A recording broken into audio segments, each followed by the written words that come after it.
আমাদেরকে আপনারা এত ভালোবাসেন, আমরা আপনাদের সবার সাথে ছবি তুলতে পারি নাই, সবার সাথে আমরা ভিডিও করতে পারি নাই, কথা বলতে পারি নাই।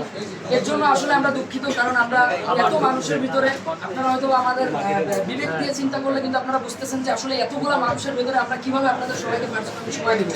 তো তারপরেও বিকে ফ্যাশন কালীগঞ্জ ঝিনাইদহ কালীগঞ্জ ব্রাঞ্চ ওপেনিংয়ে আপনারা যে এত ভালোবাসা দিচ্ছেন, আমরা আসলেই গর্বিত। আর আমি সহ এখানে আছেন ইমরান ভাই, আকিব ভাই, আপনাদের জন্যই আসছে। আপনারা ভালোবাসেন, আপনাদের কথা শুনেই আমি বলছি যে ভাই আপনাদের এখানে অনেকে ভালোবাসে বা আপনাদের এই অঞ্চলে অনেক মানুষ দেখার ইচ্ছা, অন্তত এই বিকে ফ্যাশন শোরুম ওপেনিং উপলক্ষেও আপনারা আসেন, আপনাদের সাথে সবার দেখা হোক, সেই উপলক্ষে কিন্তু খুব সেই গর্বটাকে বুকে ধারণ করে কিন্তু সবাই চলে আসছে আপনাদের সাথে দেখা করতে। তো আসলে ফ্যানদের উদ্দেশ্যে আপনি কিছু বলেন। আসসালামু আলাইকুম। আসলে কালীগঞ্জবাসীকে অসংখ্য ধন্যবাদ, তারা অনেক শান্ত, কারণ যে পরিমাণে মানুষ এখানে আসছে যদি অশান্ত হইতো তাহলে অবশ্যই দুর্ঘটনা ঘটে যেত। সবাইকে অসংখ্য ধন্যবাদ। আর হচ্ছে গিয়া বিকে ফ্যাশন উদ্বোধন হয়েছে, এর আগেও আরো 2টা ব্রাঞ্চ উদ্বোধন হয়েছে, ইনশাল্লাহ এবার কালীগঞ্জ হইল, ইনশাল্লাহ আগামীতে আরো আপনাদের আশেপাশে কোনো জেলায় হয়ে যাবে, ইনশাল্লাহ দোয়া রাখবেন।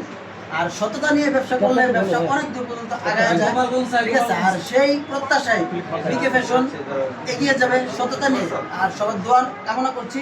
আর একটা কথা হচ্ছে গিয়া, যেটা বললো ইতিমধ্যে লিটন, আপনারা অনেক মানুষ আসছেন এখানে, আসলে সবার সাথে ওইভাবে পার্সোনালি সময় আমরা দিতে পারি নাই, আর এর জন্য আন্তরিকভাবে দুঃখিত। আসলে প্রতিটা মানুষের অন্তরস্থল থেকে ভালোবাসা না থাকলে কিন্তু এইভাবে আসা হয় না। আমাদের জন্য অনেকে বাচ্চা যারা আছে অনেক চিল্লাচিল্লি করছে, অনেক ইয়া করছে, আমরা আসলে অনেক গর্বিত, ঠিক আছে? তাদের জন্য আমার মনের অন্তরস্থল থেকে ভালোবাসা থাকবে, এবং ভালোবাসা থাকবে প্রতিটা মানুষের প্রতি, এবং সেই সাথে সাথে ভালোবাসা থাকবে প্রতিটা সততা নিয়ে যারা বিজনেস করে বা অন্য কাজে যারা সততা নিয়ে আছে প্রতিটা ভাইয়ের প্রতি। আমাদের ব্রাঞ্চগুলো একটু আমরা বলে দিই। আমাদের যশোর ড্রিমস আলাউদ্দিন টাওয়ার, যশোর দরডানা ড্রিমস আলাউদ্দিন টাওয়ার ছিল আমাদের প্রথম ব্রাঞ্চ, এবং ওখানে এত ভালোবাসা আকিব ভাই ছিল, ইমরান ভাই ছিল, ঠিক একই মানুষ এই কালীগঞ্জে। অভাব নেই, অনেকেই ভালোবাসে। লিটন ভাইকে নিয়ে অল্প কথা বলবো, সেটা হচ্ছে লিটন ভাই জিরো থেকে স্টার্ট করছে, কন্টেন্টে ছিল, তারপর এখন বিজনেসে আসছে, তার 2-3টা অলরেডি ব্রাঞ্চ ওপেনিং হয়েছে, আমি ছিলাম। সব থেকে বড় বিষয় আছে কালীগঞ্জ বা যশোরের লোকজনের, সেটা হচ্ছে এত লোক রয়েছে, কোনো বিশৃঙ্খলা সৃষ্টি হয়নি, কেউ আসলে কিছু মানে অতিরিক্ত কোনো কিছুই করিনি, যেখানে লুটপাট হয় সেই জায়গাটায় আমাদের খুবই খুবই ভালো। সবার জন্য আসলে দোয়া এবং ভালোবাসা, আর ভাইয়ের মতো দোয়া রইল যাতে আরো ব্রাঞ্চ হয়, আরো ব্রাঞ্চ হলে আমরা আসবো,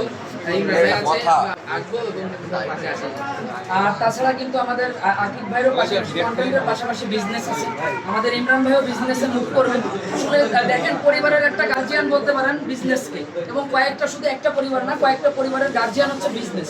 তো আসলে জীবনে আপনারা ভিডিওগ্রাফি করেন, আমাদেরকে ফলো করেন, এটাতে আপনাদের মানা নাই, কিন্তু ভিডিওগ্রাফি করতে করতে, ভিডিও করতে করতে কন্টেন্ট ক্রিয়েটর হওয়ার নেশায় আপনাদের জীবনটাকে, সুন্দর জীবনটাকে আপনারা নষ্ট করে ফেলবেন না। দেখেন, আমরা যখন কন্টেন্ট